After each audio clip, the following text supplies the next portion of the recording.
कबीर के जीवन में एक ऐसा भ्रम था जो आज भी है कि जो व्यक्ति बनारस में, काशी में प्राण छोड़ता है, शरीर छोड़ता है, वो सीधा वैकुंठ जाता है। और जो व्यक्ति मगहर में प्राण छोड़ता है वो सीधा नरक जाता है। लेकिन कबीर जैसे लोग तो बड़े क्रांतिकारी होते हैं। क्रांतिकारियों का अर्थ असल में इस संसार ने गलत ले लिया है। क्रांतिकारी शब्द का अर्थ उन्होंने भद्दे ढंग से पेश किया है, रेवोल्यूशनरी।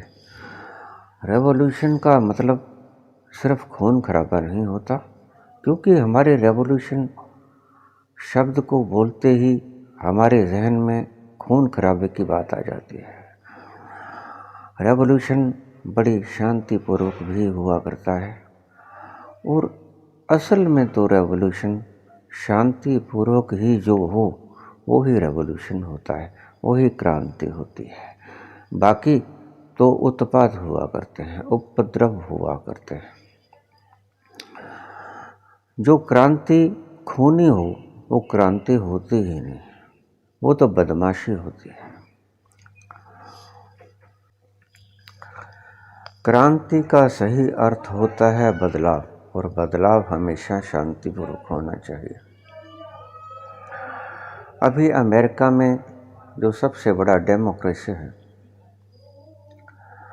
वहाँ सत्ता परिवर्तन हुआ, क्रांति हुई, तो कैसा धज्जियाँ उड़ी लोकतंत्र की, आप सभी ने देखा होगा। और सिरमौर कहता है लोकतंत्र का। बड़ा शर्मसार हुआ होगा अमेरिका जब ये घटना घटी होगी। लोग दीवारों पे ऊपर चढ़ गए, कुछ मर भी गए, लेकिन ये दृश्य बड़ा अशोभनीय था लोकतंत्र के लिए। कबीर जैसे लोग क्रांतिकारी हुआ करते हैं। तो कबीर कहते कि नहीं, आप गलत हो, स्थान से कोई फर्क नहीं पड़ता, क्योंकि सभी जगह वो विद्यमान है। किस स्थान को चुनोगे, किसको रिजेक्ट करोगे, सभी जगह कण कण में उसका निवास है।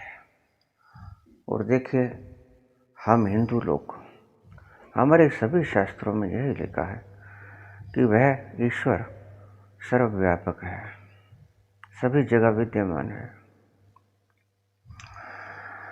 लेकिन सिर्फ पढ़ते हैं, पढ़ते ही कहाँ हैं? अगर पढ़ते ही होते तो किसी न किसी दिन हृदय में भी उतर जाता।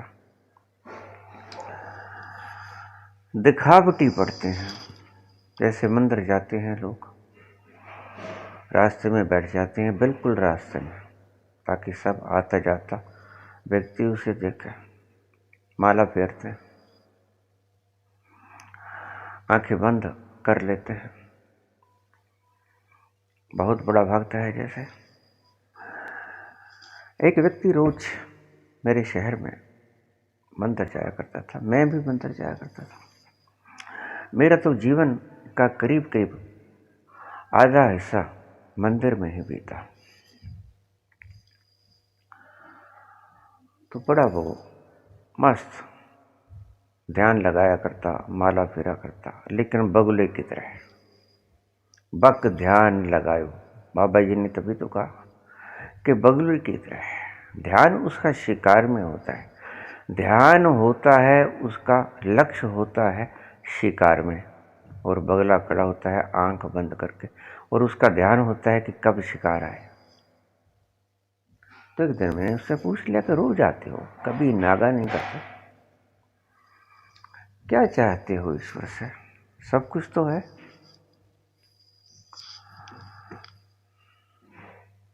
बस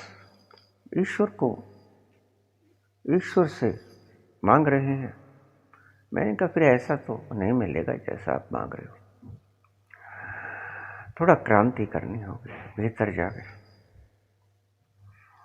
तो मैं ज़्यादा उसके पीछे पड़ गया, मुझे पता था। तो कहता आप मुझे तंग मत किया करो बाबा, सही बात तो ये है यहाँ हजारों सैकड़ों लोग आते हैं, तो उनको दिखाने के लिए मैं ये सारा प्रपंच रचता हूँ कि मुझे वो, उनका नाम भी भगत जी रखा हुआ था, भगत जी के नाम से उन्हें कहा करते थे। बहुत साल पुरानी घटना है। तो वो करियाने की दुकान किया करते हैं, बैठ जाते, आते जाते लोग मुझे माला फेरते देखें और उनके जहन में ये बात जम जाए कि यह भगत व्यक्ति है। तो मैंने कहा फिर लोगों को दिखाने के लिए आप भक्ति करते हो कि मैं भगत हूं? कहता हाँ, आपसे क्या झूठ बोलना है, ये तो काम गलत है आपका, ये तो आप लोगों को गुमराह कर रहे हो। कहता क्या करें, अगर मैं भगत होने का नाटक ना करूं तो मेरे पास ग्राहक नहीं आएगा। जब से मैंने ये माला का ड्रामा शुरू किया है तब से मेरी ग्राहक की 10 गुना हो गई। लोग मुझसे भाव नहीं पूछते, इतनी फला चीज़ दे दो, इतने आटा दे दो, इतना घी दे दो, इतना कितने पैसे हो गए, इतने ये लो, 1 पैसा कम नहीं करते। भगत है, भगत कोई ठगी थोड़ा मारे, हालांकि भगत जगत को ठगत है, होता तो ऐसे ही है। ऐसे प्रपंच रख के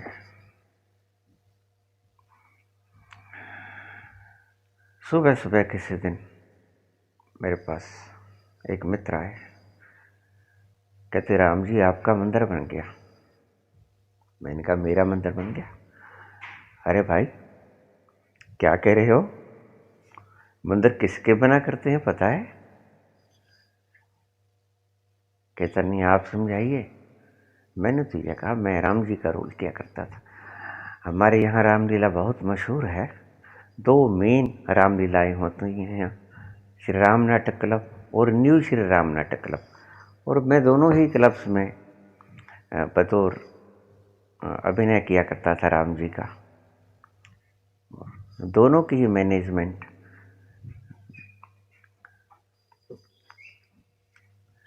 एज ए प्रेसिडेंट मैं कार्यभार संभाला करता था। तो अक्सर हमारे रिवाज है कि जब हम रामलीला खेला करते हैं तो मंच के ऊपर कोई किसी के नाम से नहीं पुकारता। जब वो वस्त्र पहन लेता है तो जैसे मुझे कहते राम जी ऐसे कर लो, राम जी ऐसे कर लो, तो उनको आदत पड़ जाती थी। जैसा स्टेज पे बोलते थे ऐसे ही बाहर बोल देते थे, राम जी ऐसे कर लो, राम जी ऐसे कर लो, लक्ष्मण जी ऐसे कर लो, सीता जी ऐसे कर लो। तो ऐसा उनका नाम नहीं लेते थे, उनके पात्र का नाम लेते थे। मुझसे बोलने लगे राम जी आपका मंदिर बन गया। मैंने कहा मंदिर 2 लोगों के बना करते हैं, किस किस का? एक तो जो मर जाए उसको हम माला डालते हैं, बस आहुति दे दी इसने। देखिए ना, शहीदों को हम नमन करते हैं तो उनकी तस्वीर के ऊपर हम माल्यार्पण कर दिया करते हैं। और दूसरा तो वो है जिसका मंदिर कभी बन भी नहीं सकता, लेकिन हम चिन्ह के रूप में बना दिया करते हैं। वो है जगत नियंता ईश्वर परमपिता, जो जगत के कण कण में विद्यमान है। उपनिषद का वाक्य है ईशा वस्मिदं सर्वम यत् किंच जगत्याम जगत। ईश्वर इस जगत के कण कण में व्याप्त है। मैंने कहा ठीक है, राम जी का मंदिर बन गया। मंदिर तो वैसे भी बहुत थे, लेकिन मेरी दृष्टि में कबीर ठीक है। कबीर कहते थे स्थान से कोई फर्क नहीं पड़ता, हृदय परिवर्तित होना चाहिए। राम के मंदिर के भीतर भी बैठकर अगर भेद की दीवारें न गिरी तो तुम राम के भक्त नहीं हो। फिर तो राम मंदिर की दीवारें भी आपके लिए एक नया भेद लेकर आई हैं। समझ लो कि जहां इतने भेद थे, एक भेद की दीवार आपने और खड़ी कर दी। चिन्ह के रूप में राम मंदिर को बनाना गलत नहीं है, लेकिन राम मंदिर को इस छोटी सी चार दीवारी में कैद कर देना गलती नहीं, महापाप भी है। उस विशाल सत्ता को वैज्ञानिकों से पूछिए, उसका मेजरमेंट कितना है, उसके यूनिवर्स कितने हैं, उसकी गैलेक्सीज कितनी हैं, उसमें कितने तारे हैं, तो वो हाथ ऊपर उठा लेंगे, वो कहेंगे कुछ नहीं पता इसका। यही नहीं पता कि ये सृष्टियां कितनी हैं, ब्रह्मांड कितने हैं, यही नहीं पता। और तारे कितने हैं, कोई गिनती नहीं, अरबों खरबों अनंत। हमारे धर्मशास्त्र भी कहते हैं अनादि अनंत, कोई शुरुआत नहीं, कोई अंत नहीं। और इतना फैलाव, ना उसका आदि है, ना उसका मध्य है, ना उसका अंत है। क्या वर्णन करें उसका। तो कबीर कहते कि स्थान विशेष से कोई फर्क नहीं पड़ता। आप काशी में मरोगे तो बैकुंठ जाओगे, ये धारणा गलत है। ये क्रांतिकारी होते हैं, ये खूनी क्रांति नहीं करते हैं, ये सत्य की क्रांति करते हैं। झूठ असतो मां सतगम है, असत्य से सत्य की ओर ये क्रांति है। ये भी तो क्रांति है, ये भी तो बदलाहट है, और सही क्रांति ये ही है। आपकी क्रांतियां इन क्रांतियों के आगे फीकी पड़ जाती हैं। क्रांति तो मार्क्स ने भी की, क्रांति लेनिन, स्टालिन, माओ ने भी की, लेकिन वो क्रांतियां खूनी क्रांतियां थी, और वो क्रांतियां द्रव्यों के लिए थी, ईश्वर की सृष्टि के लिए क्रांतियां थी, और ठीक भी थी। क्योंकि जब ये यूनिवर्स ईश्वर ने बनाया अपने बच्चों के लिए, तो हम सभी इसके वारिस हैं। तो कबीर कहते कि धारणा गलत है। ऐसे तो कोई भी पापी आके मरने के लिए यहाँ आ जाएगा। अभी आप देखो, वाराणसी जाओ, गंगा तट के किनारे बड़े वृद्ध खूंसट वहाँ पड़े मरने के लिए, मृत्यु का इंतजार किए, मौत नहीं आती। कब मरे, कब वैकुंठ जाएं, कभी नहीं जा पाएंगे वैकुंठ। वैकुंठ इतना सस्ता नहीं। स्थान विशेष की महत्ता है आपके लिए, जबकि स्थान की कोई विशेषता है ही नहीं।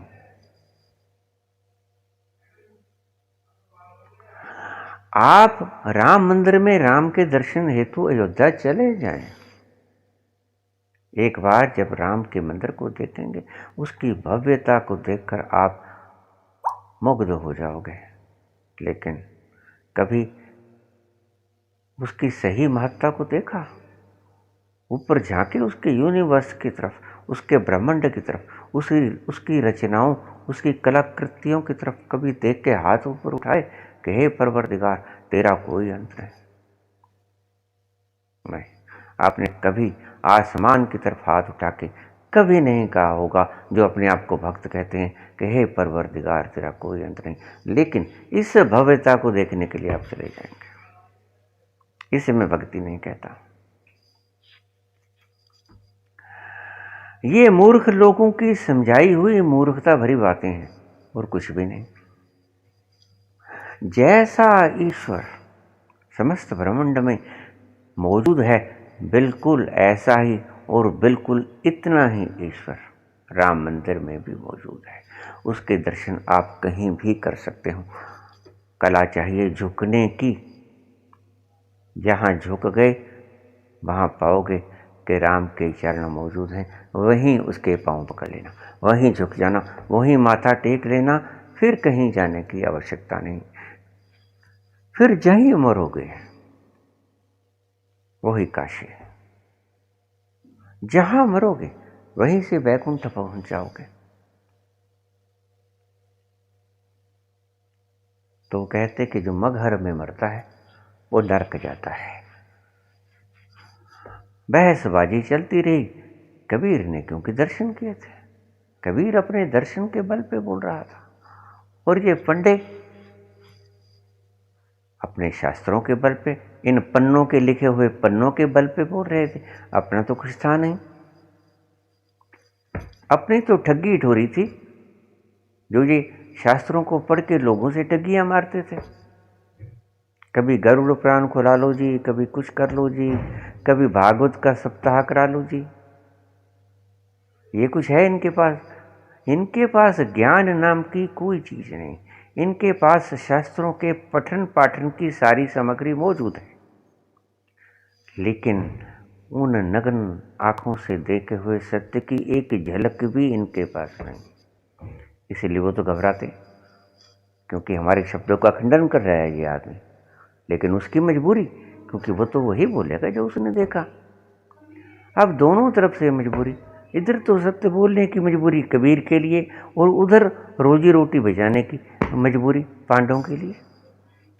अब अगर कबीर सत्य हैं तो उनकी रोजी रोटी मरती है। ये बूढ़ा खूसट यहाँ मरेगा, स्वर्ग जाएगा, और हम इसका संस्कार करेंगे और उससे पैसा धन बटोरेंगे। उनका लालच।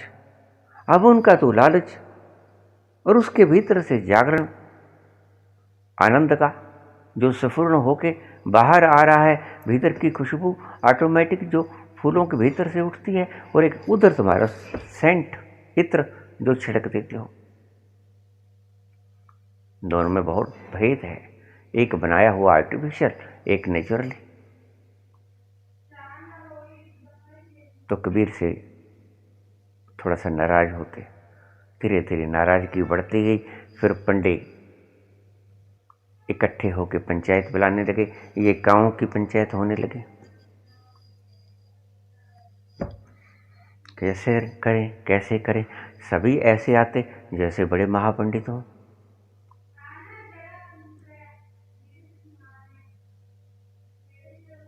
उन्होंने फैसला किया कि ये व्यक्ति खतरे की घंटी है, ये तो हमारे कारोबार को उजाड़ देगा, उठाओ इसको, मगहर में ही पटको। शास्त्र तुम्हें ये बात नहीं बता पाएंगे। कबीर की बहुत सी कहानियां अलिखित रह गई हैं, बताई नहीं गई।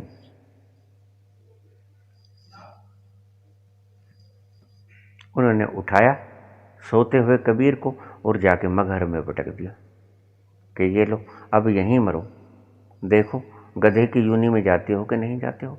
हालांकि मनुष्य के जो कॉन्शियसनेस के लेवल पे पहुंच गए, वो कभी किसी पशु के जन्म में नहीं जाता। जो कॉन्शियसनेस मनुष्यत्व तक पहुंच गई, वो कभी गधा नहीं बन सकता, कभी बैल नहीं बन सकता। मैंने समझाया था कि योनियां तो ये होती हैं, लेकिन ऐसे नहीं होती है। आप आदमी हो, आपको अगर बैल की योनि में लेके जाना है तो सुबह से शाम तक आप बैल ही तो हो। अपने शरीर का पालन पोषण करने हेतु, अपने बच्चों का पालन पोषण करने हेतु, और आपको परमात्मा की कभी याद ही नहीं आती। आपको हमेशा काम काम काम काम।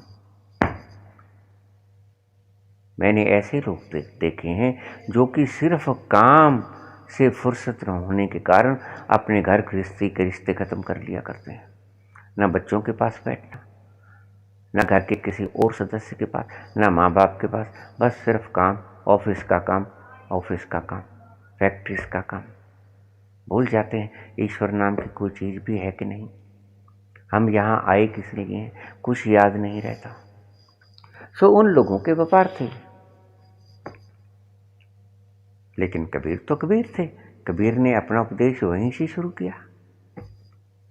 और उन पंडों ने जिन्होंने उठा के उन्हें पटका था, मगहर में उन पंडों का कोई नाम बता दे मुझे आज, एक भी पंडे का।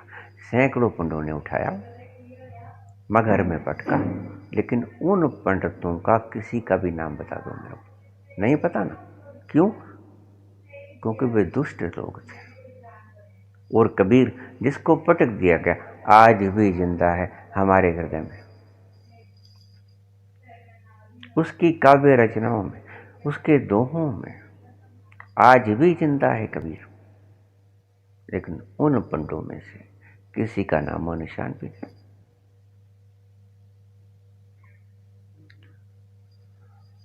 राम को इतना संकीर्ण मत करो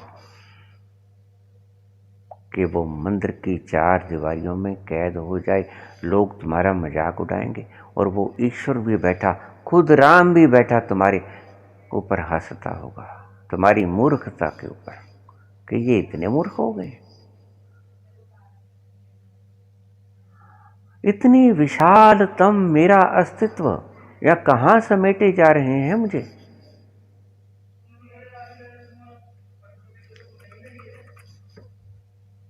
निश्चित ही वो आपके इन क्रियाकलापों से मेरी दृष्टि में खुश होने को नहीं है।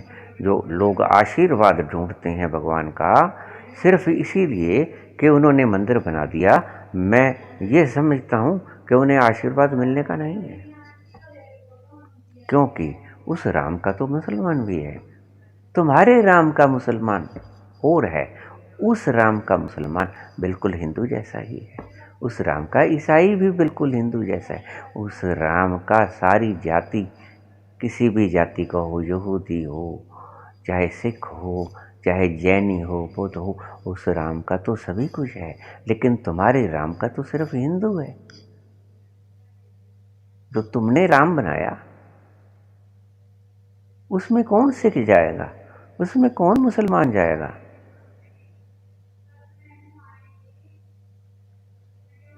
हिंदुओं की ही बहुतायत जाएगी, हिंदू ही जाएंगे, लेकिन उसका घर तो हिंदू, मुसलमान, सिख, ईसाई, यहूदी, पारसी सभी का है, उसका ये ब्रह्मांड घर ही तो है, इसमें सभी तो रहते हैं। लेकिन ये शरारत है राजनीतिज्ञों की, ये राजनीतिज्ञ, अंग्रेजों की वो राजनीति, डिवाइड एंड रूल, इनको बांटो, उनको कहो नहीं नहीं तुम इंसान नहीं हो, तुम मुसलमान हो, तुम इंसान नहीं, तुम हिंदू, तुम सिख हो, तुम पारसी हो, तुम ईसाई हो, तुम यहूदी हो, बांटो उनको, तभी तो राज कर पाओगे। अगर राज करना है तो बांटना जरूरी है। ये महत आपके संकीर्ण उद्देश्य हैं, आपके संकीर्ण उद्देश्यों की पूर्ति के लिए आप सत्य का नाश कर दिया करते हो। सत्य का नाश अपनी महज संकीर्ण पूर्तियों के लिए, स्वार्थ पूर्तियों के लिए। अब देखिए, इस शरीर को अगर आप खद्दर के कपड़ों से ढक लोगे, या 1 लाख की साड़ी से ढक लोगे, या 1 लाख के 20 लाख के सूट से ढक लोगे, क्या फर्क पड़ेगा? देखिए, आप कफन तो सुंदर दे सकते हैं मुर्दे में, लेकिन कब्र सुंदर नहीं दे सकते। कफन सुंदर दे सकते हो, कब्र सुंदर नहीं दे सकते। कब्र तो वही गड्ढा,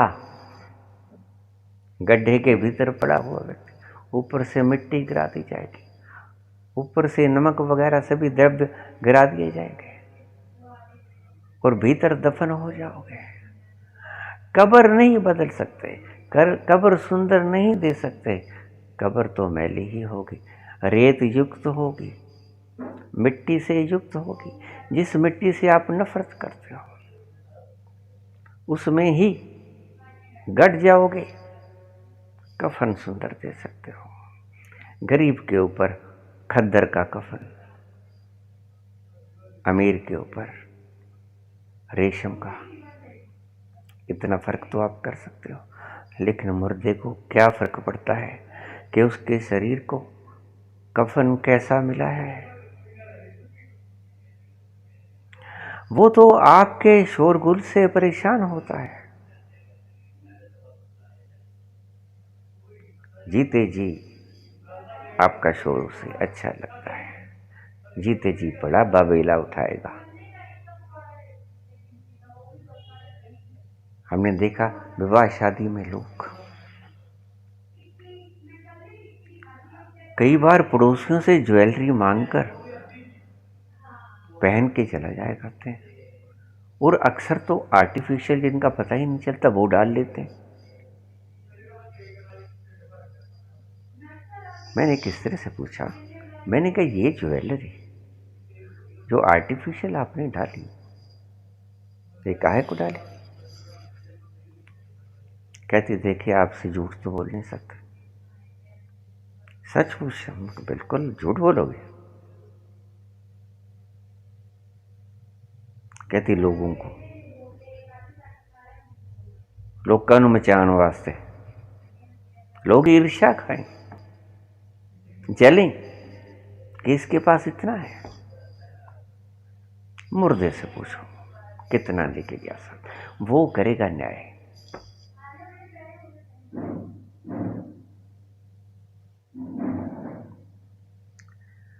जो 2 गज जमीन आपको मिलनी है वो भी शायर लोग कह देते हैं कि जमीन आपकी है 2 गज,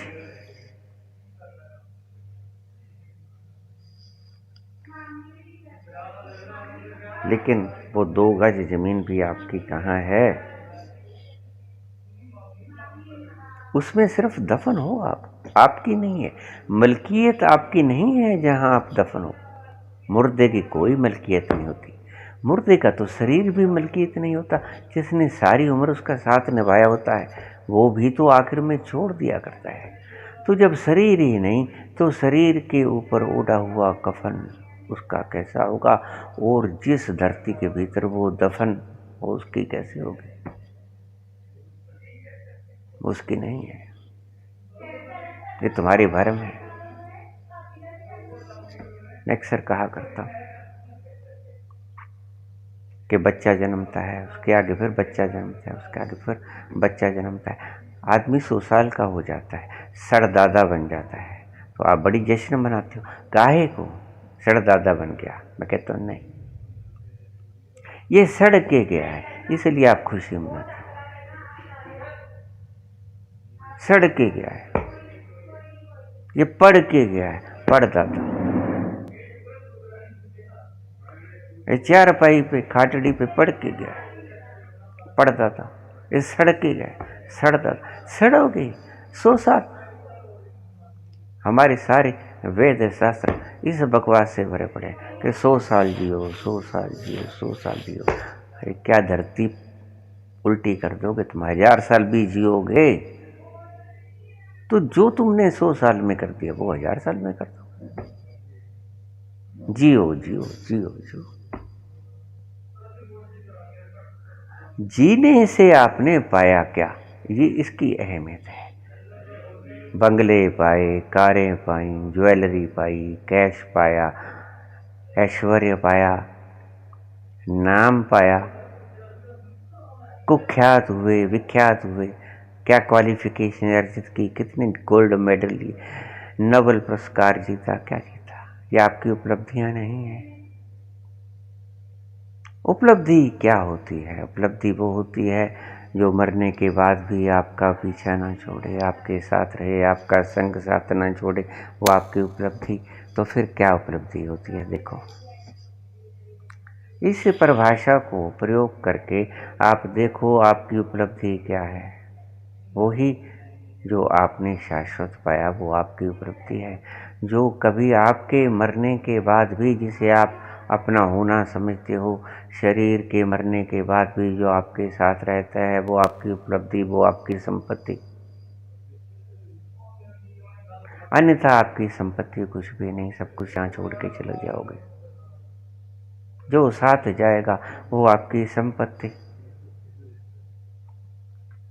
जो साथ नहीं जाएगा वो आपके लिए विपत्ति, क्योंकि रोग छोड़ते वक्त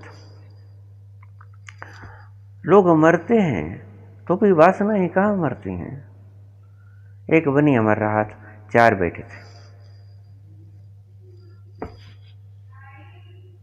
कहने लगा मेरा बड़ा बेटा बिंटू कहाँ, और बिंटू कहने लगा पिताजी मैं इधर आपके पाँव की तरफ दाएं पे। चिंटू कहाँ है?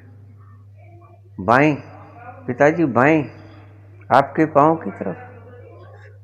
चिंटू कहाँ है? ये पिताजी आपके सिर की तरफ दाएं। तो किंटू कहाँ है? और पिताजी हाजिर हूं, बताओ। आपके सिरहाने ही खड़े हैं हम। तो बनिया तो उठ खड़ा हुआ, अरे हरामजादो, तुम चारों के चारे यहां खड़े हो तो दुकान पे कौन है? अरे हरामजादो, मैं तो यहां मर रहा हूं, तुम यहां क्या कर रहे हो? खोलो दुकान, ग्राहक मुड़ जाएंगे। इतनी मुश्किल से अड्डा जमाया है, कहाँ मर पाती हैं वासनाएं। तुम मर जाते हो, वासनाएं कभी नहीं मरती।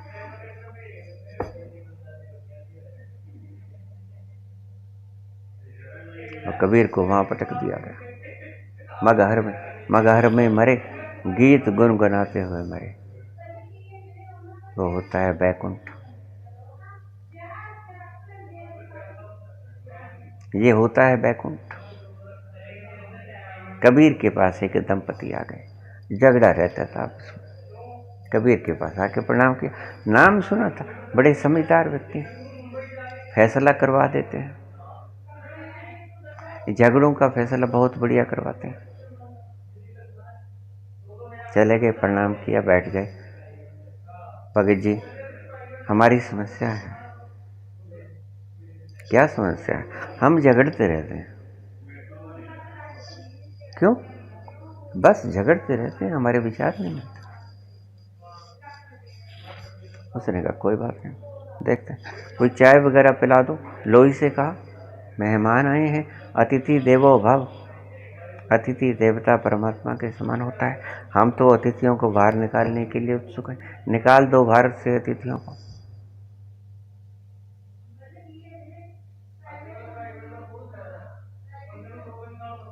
कब तक निकालोगे? खुद भी कभी निकल जाएंगे, मौत को भूल जाते हैं। अभी कल ही एक व्यक्ति कह रहा था कि मौत डराती है। गलत कहते हैं। अगर मौत न होती तो खुशी ही न होती।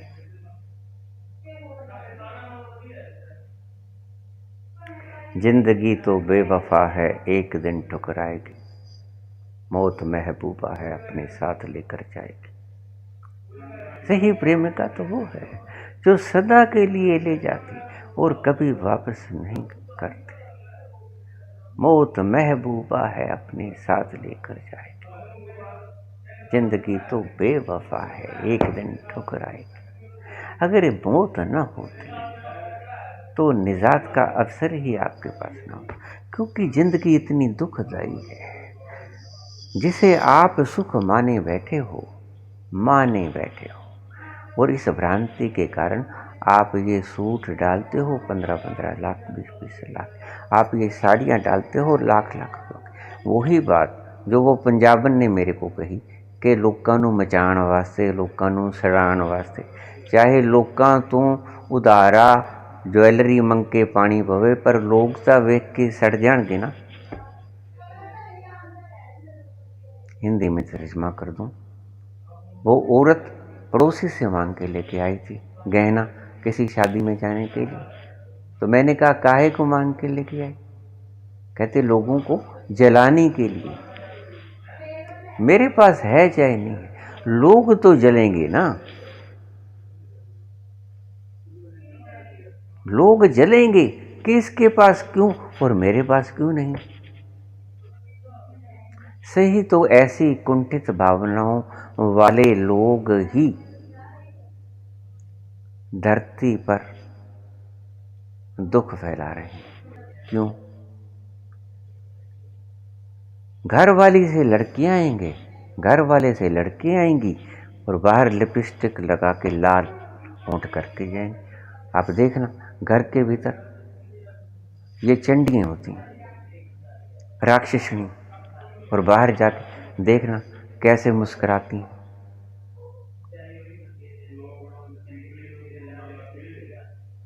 क्योंकि जब लिपस्टिक लगी होगी चेहरे पे और होठों पे और चेहरे पे पाउडर लगा होगा तो किसी को क्या पता लगता है कि रो रही है कि हंस रही है, कुछ पता नहीं चलता।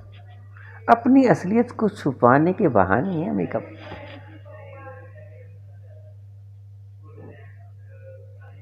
भीतर से लड़की आई है अपने घर वाले के साथ, बाहर दिखा रही है तो बहुत खुश, खुशी खुशी कुछ नहीं होती।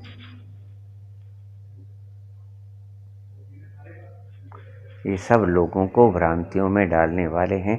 तुम एक तरह से पाप कर रहे हो। कैसे?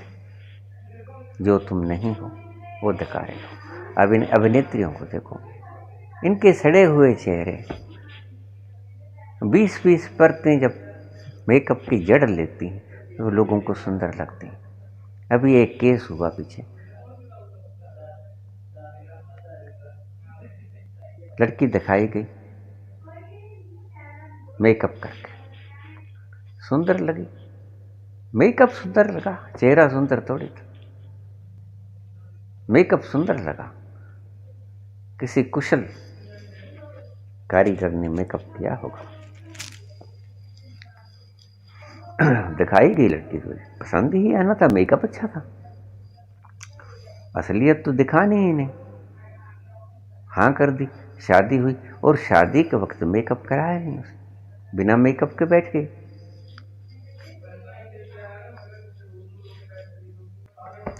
जब पता चला कि मेरे साथ तो ठगी हो गई, फिर अब रोने से क्या, अब पछताए हो तो क्या, जब चिड़ियाँ चुप कर गई। तो इसलिए मैं कहता हूँ जब भी आप लड़के या लड़की को देखो, देख लेना कहीं मेकअप तो नहीं, कहीं हम मेकअप के ऊपर तो नहीं रीझ गए हैं। ऐसा ही होता है।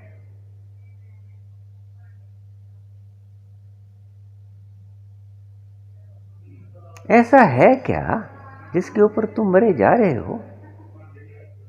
लेकिन जब तुम निहारते हो उस मेकअप को तो उस मेकअप पे दीवाने हो जाते हो। भीतर असलियत क्या है आप उगाड़ के ही नहीं देखते। आपने इन सेठ व्यक्तियों के बाहर ढलते हुए जाम देखे होंगे, इनके सुंदर वस्त्र और कोट सूट पहने देखे होंगे, बढ़िया मोजे देखे होंगे। कभी रात को इनकी नींद भी देखी कि कैसे सोते हैं? कमा लिया, अब उसकी चौकीदारी करो।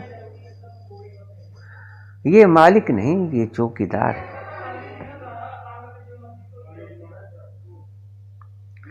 स्टॉलिन को ठीक से नींद नहीं आती थी, बड़ा दुष्ट पुरुष था। उसने एक ही साथ के 20 कमरे बना रखे थे अपने महल, बिल्कुल एक ही साथ के, और उसकी घरवाली तक को ये पता नहीं होता था कि आज वो कौन से नंबर कमरे में है। इतना डरपोक व्यक्ति, लोगों की दृष्टि में लोह पुरुष, लेकिन भीतर से इतना डरपोक। अरे जो मौत से डर गया वही तो डरपोक होता है। डरपोक की परिभाषा क्या है ये बताओ मुझे। मैं अक्सर पूछता हूँ लोगों से, डरपोक की परिभाषा क्या है? तो वो सिर खुजला के आखिर में कहते जो मौत से डर जाए। तो मैंने कहा फिर ये मौत से नहीं डरते जो अपने आसपास 85 लोग सुरक्षा व्यवस्था के घेरे में AK-47, AK-56 और न जाने कितने खतरनाक हथियार लेके चलते हैं, सिर्फ इस शरीर की सुरक्षा के लिए। उनको आप बहादुर कहोगे? बहादुर तो थे गुरु तेग बहादुर, उनका नाम, इसीलिए बहादुर पड़ा। आप तो वैसे ही वीर लगा दिया करते हो, क्षमा मांगने वाले को वीर पुरुष कहते हो। और फिर बहुत से लोग मुझे हवाला दे देते हैं मैंने कहा ये वीर कैसे? कहते वीरों का जो भूषण होता है वो क्षमा होता है। क्षमा वीरस्य भूषणम। मैंने कहा वीर पुरुष का भूषण क्षमा होता है। क्षमा मांगना या क्षमा कर देना, तो फिर वो चुप हो जाते हैं। क्षमा कर देना वीर पुरुषों का आभूषण होता है, क्षमा मांगना तो कायरों का होता है। जो क्षमा मांग ले वो कायर, जो क्षमा कर दे वो वीर। सीधी सीधी परिभाषा है। और आप जो क्षमा मांग लेते हो और 20 बार क्षमा मांग लेते हो, उनको आप आगे लगा देते हो वीर। तो बहादुर शब्द तो लगाना चाहिए। गुरु तेग बहादुर के सामने सही लगाया हमारे मनीषियों ने, उन्होंने शीश दे दिया। और यहां आप, उन्होंने क्षमा नहीं मांगी।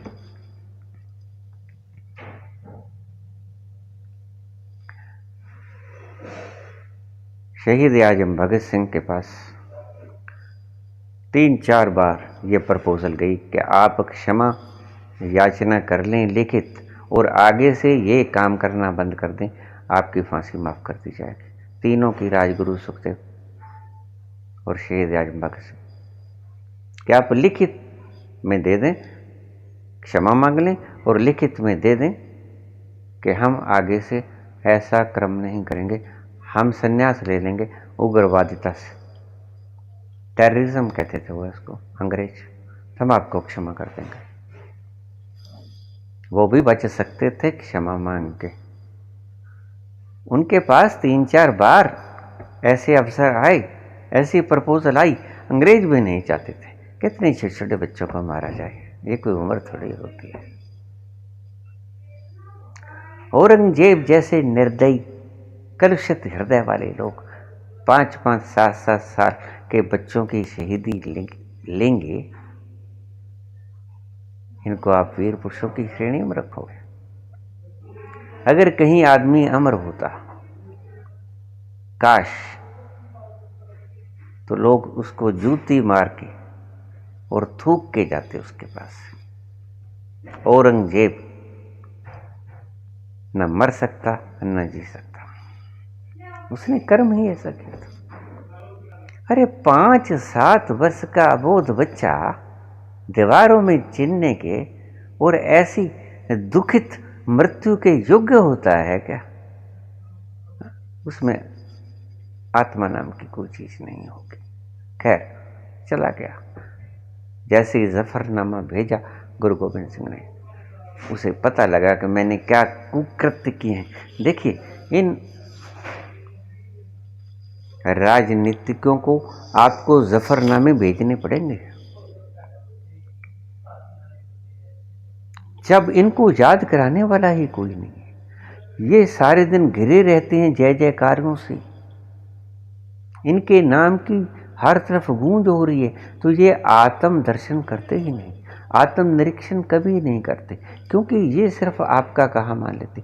आप जय जयकार करते हैं, ये कहते हैं ठीक है, हम वाकई पूजनीय हैं, लेकिन जफरनामा भेजने वाला इन्हें कोई मिला नहीं।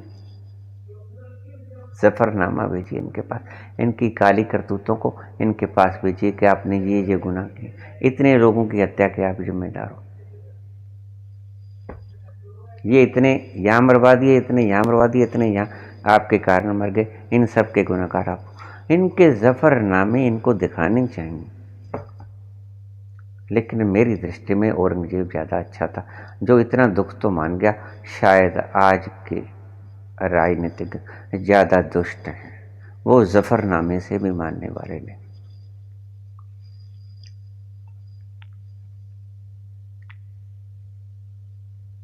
सो कबीर का नाम आज तक जिंदा है, अमर है।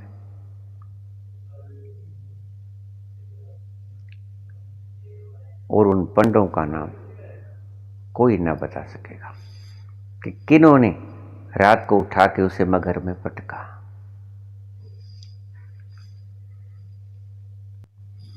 कितना है बदनसीब जफर दफन के लिए, कितना है बदनसीब जफर दफन के लिए 2 गज जमी भी ना मिली कुए यार में।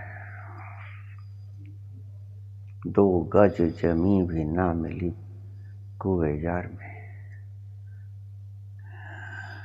लेकिन मरने के बाद 2 गज जमीन मिले न मिले उससे कोई फर्क भी नहीं पड़ता। इसीलिए हिंदू बड़े समझदार थे, उन्होंने 2 गज जमीन भी खराब करनी अच्छी ना समझी। उन्होंने मुद्दा ही खत्म कर दिया, जला दिया और जो हड्डियां बची थी गंगा में बहा दी, बात खत्म। क्यों यादगार रखना है? जो गया वो गया, वो फिर वापस तो आएगा नहीं। मौत महबूबा है अपने साथ लेकर जाएगी, जिंदगी तो बेवफा है एक दिन ठुकराएगी। हिंदू ज्यादा समझदार थे। हिंदू राख को भी सुपुर्दे खाक कर दिया करते थे। खाक पानी में सुपुर्दे खाक होता।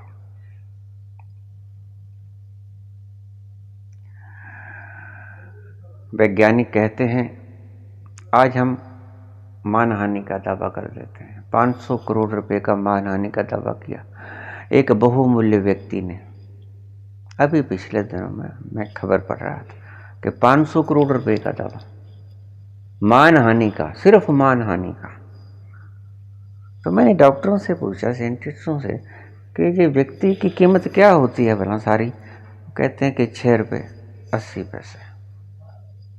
कुल जो इसके भीतर की मात्रा होती है, कैल्शियम, फास्फोरस वगैरह, उनकी कुल कीमत होती है 6 रुपये 80 पैसे।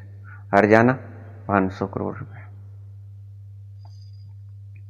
देखिए अपनी क्वालिफिकेशन कितनी बढ़ा चढ़ा के करते हैं लोग। अपनी क्वालिफिकेशन कितनी बढ़ा चढ़ा कर करते हैं लोग। अपने ही गुणगान खुद। पहले तो इसने आंका होगा ना कि मेरी वैल्यू कितनी है, तो 500 करोड़ की वैल्यू निकली, तो 500 करोड़ रुपए का डाल दिया मानहानि का। अपनी औकात बता दी, 500 करोड़ रुपए ये औकात है। आदमी बड़ा मूर्ख है। भला राख की मुट्ठी की कितनी कीमत होती है? सही पूछो तो मैं मकान बना रहा था, जो ये टूटे फूटे ईंटों के रोड़े रपटे होते हैं, ये थोड़े बच गए थे गिरे हुए। तो मैंने किसी रेड़े वाले से पूछा कि भाई ये इसका क्या करोगे, उठा लो यहाँ से। वो कहते जी उठा लेंगे, इसको उठाने के 250 रुपये लगेंगे। तो मैंने सोचा कि आदमी कितना मूर्ख है। अगर देखा जाए तो ये भी तो ईंटों के अस्थि पिंजरे ही है ना। जो ईंटें हम लगा के घर बनाते हैं उनके ये अस्थि पिंजर है। ये उनके टूल्स टूट गए हैं, ये टूटे हुए टूल्स हैं ईंटों के, इनको उठाने के 250 रुपये। तो आदमी कितना मूर्ख है जो अपनी वैल्यू क्या क्या लगा लेता है। खैर हम झांकते नहीं, इसलिए आत्मनिरीक्षण का इतना ज़्यादा गुणगान किया गया था हिंदू धर्म में कि आप देखिए, अपने भीतर उतरिए, आपकी औकात क्या है, आपकी मलकियत कितनी है, क्या छोड़ के जाओगे, क्या लेके जाओगे। मुझसे एक व्यक्ति, मेरा शिष्य, कहने लगा बाबा जी मैं करोड़पति बनना चाहता हूँ। मैंने कहा ये मत कहा करो, ये कहा करो कि बाबा जी मैं करोड़ रुपए छोड़ के जाना चाहता हूँ यहाँ, और ज़्यादा रोलाई करके जाना चाहता हूँ। क्योंकि जिसके पास कुछ नहीं उसको छोड़ना भी कुछ नहीं पड़ेगा, और रोएगा भी नहीं। तो क्या छोड़ के चला है? कुछ नहीं छोड़ के चला। और रोएगा तो वो जाता हुआ जो छोड़ के चला है। आप देखना मरते हुए आदमी को, जितना ज़्यादा रोएगा उतना ही ज़्यादा छोड़ के गया होगा, पक्का है। जितना छोड़ के जाओगे उतना ही तो दुख होगा। जब छोड़ के ही कुछ ना गए, इसलिए गरीब आदमी बड़े आराम से मर जाया करता है, कुछ ही छोड़ के नहीं गया। मोहम्मद के जीवन की एक घटना है। मोहम्मद बीमार थे बहुत दिनों से। तो मोहम्मद का एक उल्लेख है जीवन का अंतिम वक्त का कि जब मोहम्मद मरने लगे तो उनके प्राण नहीं निकल रहे थे, बीमार थे बड़े सख्त, कई दिनों से दवाई बूटी चल रही थी। एक दिन ज्यादा बीमार हो गए। तो उनका ये जीवन जीने का हिसाब था कि वो शाम तक जो कुछ भी कुछ लोग दे जाते, गरीब फकीर होने के कारण, बाल बच्चों के कारण, कि खा लेंगे, ये तो गरीब है, कमाता नहीं, बीमार है, कोई जरिया नहीं है आमदनी का, बच्चों ने खाना है, छोटे बच्चे हैं, इनका बेचारों का पालन पोषण हो जाएगा। तो आस पड़ोस से कोई चावल दे गया, कोई दाल दे गया, कोई आटा दे गया, कोई कुछ देगा, सभी कुछ। और शाम तक वो अपने बच्चों का भरण पोषण करके जो कुछ बच जाया करता, वो कह रखा था फातिमा से, उनकी पुत्री थी फातिमा, उनकी घरवाली खदीजा। खदीजा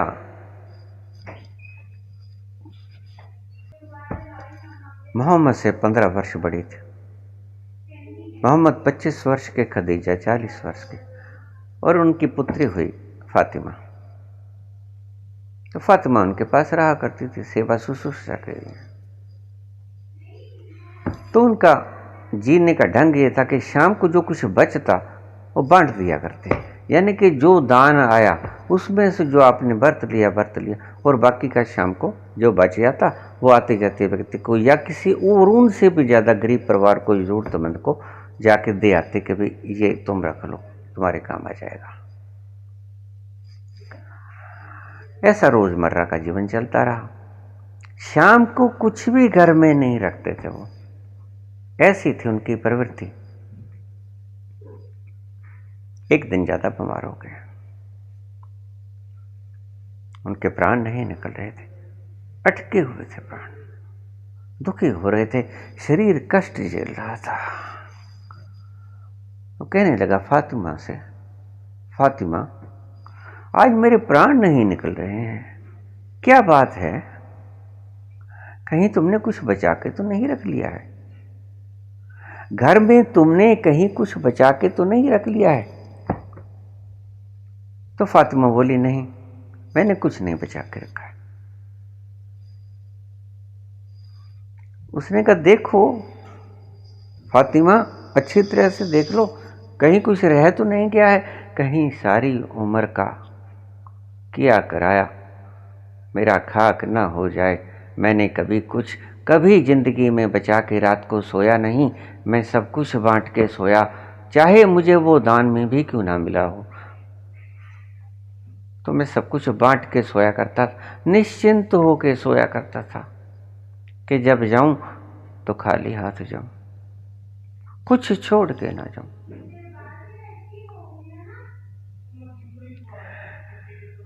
कहीं अल्लाह में जाते हुए उसके सामने और मेरे मुंह के ऊपर कालिक न मल दे कि सारी उम्र का किया कराया, आखिर में तुमने क्या किया, मुंह काला करा के ही मेरे पास आए ना। तो कहीं ऐसा ना हो फातिमा कि तुमने कुछ रख दिया हो, अच्छी तरह से देख लो, किसी अलमारी में, किसी आले में, किसी कहीं रख दिया हो। कहती, नहीं, मैंने कुछ नहीं रखा, मैंने कुछ नहीं बचाया। उसके प्राण नहीं निकल रहे थे, ज्यादा तड़प रहे थे। फातिमा से बोले, ठीक है फातिमा, लेकिन मेरे प्राण नहीं निकल रहे हैं। तो फातिमा कहने लगी, रात के 2 बज गए थे। फातिमा कहने लगी, मैंने 5 दिनार का एक सिक्का बचा के रख लिया है। क्यों फातिमा, तुमने 5 दिनार क्यों रखे? कहती मैंने इसलिए रखे कि आपकी तबीयत ज़्यादा खराब थी। सर्दी का महीना, दिसंबर की रात को अगर किसी वैद्य हकीम की जरूरत पड़ गई तो लालच के बिना वो नहीं आएगा। तो 5 दिनार का सिक्का मुझे जो आज कोई दान कर गया था आपके लिए, वो मैंने छुपा के रख लिया था कि बिना पैसे के रात को तो कोई नहीं आएगा। चलो दिन में तो किसी को बुला लेंगे, रात में कोई नहीं आएगा और ठंडी रात है तो पैसे के लालच से आ जाएगा, इसलिए मैंने ये सिक्का बचा के रख लिया। तो बोले मोहम्मद जल्दी कर फातिमा, इसको दे क्या बाहर किसी को। मेरे प्राण नहीं निकले, तभी मेरे प्राण निकलेंगे। सदा से बनाया हुआ नियम, ईश्वर के आगे कसम खाई, तोड़ दूंगा मैं, वो टूट जाएगा। मैं क्या मुख लेके जाऊंगा उसके सामने, उसकी दरगाह में। जा जल्दी कर, इसको दे के आ बाहर किसी भिखारी को। कहने लगी पिता 2 बज गए हैं रात के, कौन भिखारी होगा इस ठंडी रात में। आपको नहीं पता 2 बज गए रात के, इस रात में कौन होगा। और सर्द रात, ठंडी रात, हाड कपे जा रहे हैं। मोहम्मद कहने लगे फातिमा तू जल्दी बाहर जा, मेरे प्राण तड़प रहे हैं, निकल नहीं रहे हैं। तू जल्दी जा, कोई ना कोई मिल जाएगा, अल्लाह खैर करेगा, तू जा बाहर। फातिमा कहने लगी ठीक है। पता तो था कि इस वक्त कोई भी नहीं, कौन मिलेगा। हाथ बाहर निकालो, हाथ जम जाता है। इतनी ठंडक में कौन भिखारी आएगा, कौन मंगता आएगा। लेकिन जैसे ही कुंडी खोली और बाहर गई तो देखा एक भिखारी खड़ा। भिखारी कांप रहा था, वृद्ध। कहने लगा बेटी कुछ खाने को मिल जाएगा। फातिमा बोली बाबा खाने को तो कुछ नहीं, ये 5 दिनार का सिक्का है, ये ले जा, ये दे के किसी से भी कुछ भी खा ले। बहुत होते हैं 5 दिनार, उस वक्त तो बहुत होते थे, करीब 1500 साल पहले की बात है। 5 दिनार। तो बूढ़ा कांपते हाथों से उसने वो 5 दिनार का सिक्का पकड़ा और चला गया।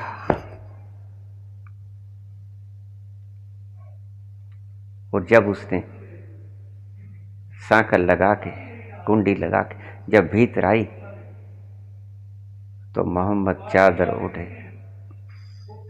चले गए थे, प्राण उठ गए थे उनके, छोड़ दिया था इस नश्वर देह को।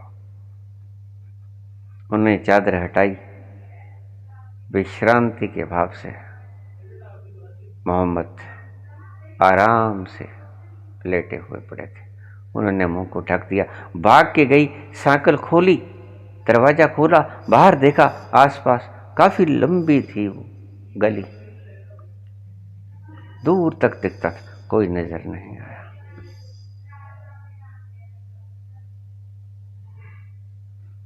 दुविधा पड़ने पर ईश्वर अवश्य ही आया करते हैं, ऐसे ही नहीं कहा है। ईश्वर ने ऐसा ही नहीं कहा है कि तू मेरे अर्पण हो जा, सभी कुछ छोड़ दे, सर्वधर्मान परित्यज्य मामेकम शरणम व्रज। जो भी व्यक्ति उसकी शरण में आता है, अनन्याश्चिंतन्तो माम ये जना पर्युपास्ते, जो व्यक्ति अनन्य भाव से मेरी उपासना करता है, तेषाम नित्याभियुक्ता नाम योगक्षेमम वहाम्यहम्, उसकी जरूरतों को, इच्छाओं को, कमियों को मैं पूरी करता हूँ। अनन्याश्चिंतन्तो माम ये जना पर्युपास्ते तेषाम नित्याभियुक्ता नाम योगक्षेमम वहाम्यहम्। जरा समर्पण करके तो देखो,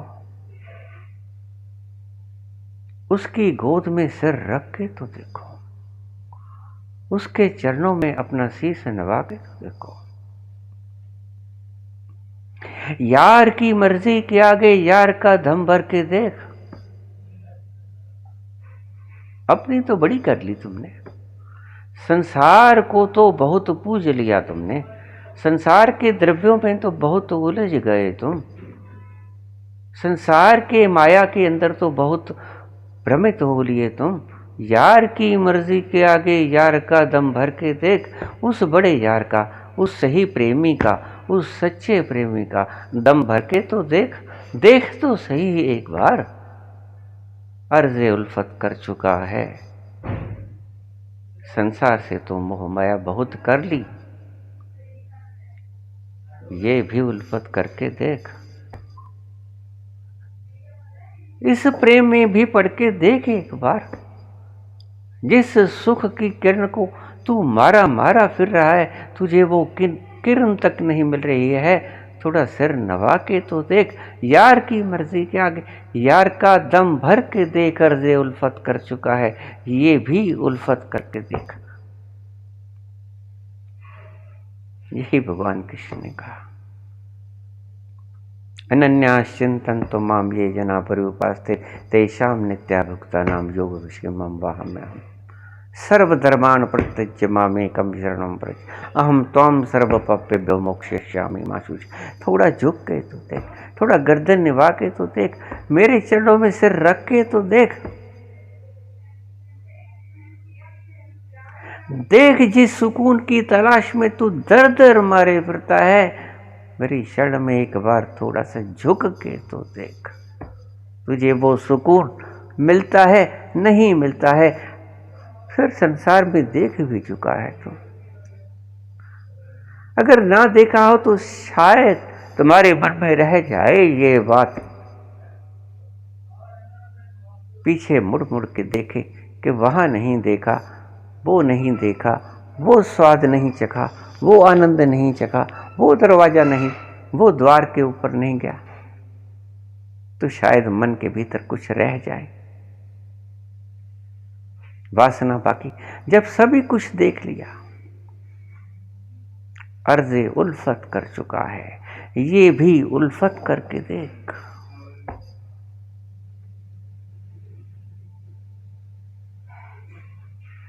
प्रेम चाहते हो, ईश्वर चाहते हो, आनंद चाहते हो, खुशी चाहते हो, सच्ची खुशी चाहते हो, ये दिखावटों में मत उलझो, ये नकली ज्वेलरी डाल के लोगों के दिलों को मत जलाओ, ये पाप है। ये लाख लाख रुपए की साड़ियाँ दिन में 7-7 बार बदलना, ये पाप है। क्यों? क्योंकि तुम्हारी इन साड़ियों से लोग जलते हैं और तुम्हारी इच्छा भी उनको जलाने की है, और किसी के हृदय को जलाना पुण्य नहीं हुआ करता।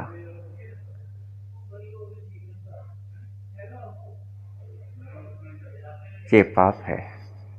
ये 15 लाख के सूट डालने पाप हैं। ये गरीबों के साथ छल है, गरीबों को जलाने का एक ढंग है। एक राजा ने बना के ताजमहल, एक राजा ने किसी की मोहब्बत में बना के ताजमहल, हम गरीबों की मोहब्बत का उड़ाया है मजाक। गरीब क्या प्रेम नहीं कर सकते? एक राजा ने किसी की मोहब्बत में बना के ताजमहल, हम गरीबों की मोहब्बत का उड़ाया है मजाक। लैला और मजनू तो कोई अमीर ना थे, और कोई इतनी सुंदर भी ना थी लैला, लेकिन प्रेम तो प्रेम ही होता है। जहां झुक जाए वहीं तो प्रेम उमड़ पड़ता है, वहीं तो काले मेघ उमड़ घुमड़ के वर्षा करते हैं।